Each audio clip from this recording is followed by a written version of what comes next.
કહેવાય છે કે કોઈ પતિ જો પત્નીનો માલિક બને છે તો ઘણી ભારે કિંમત ચૂકવે છે. એવું કેમ?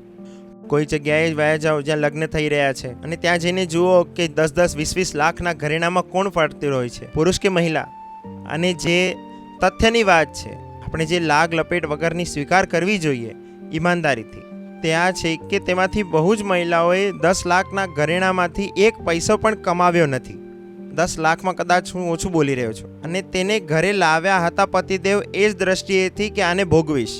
તેણે જિંદગીમાં 1 રૂપિયો નથી કમાવ્યો, તે 20 લાખના ઘરેણા પહેરીને કેવી રીતે ફરી શકે છે? તેને ભોગવી રહ્યા છો તો કરોડ 2 કરોડની ગાડીઓમાં એક વ્યક્તિ ઉતરી રહ્યો છે જેને જિંદગીમાં 1 રૂપિયો નથી કમાવ્યો. કહો કોણ કોને ભોગવી રહ્યો છે? કોઈનો માલિક બનવાથી બચો જો તમે કોઈના ગુલામ નથી બનવા માંગતા તો. અને જેના માલિક બનશો એ અજબ અસ્તિત્વની રમત છે. એકદમ એના જ ગુલામ બની જશો. ભોગવાની નીતિથી જેની સાથે સંબંધ બનાવો છો એના જ સેવક બની જશો.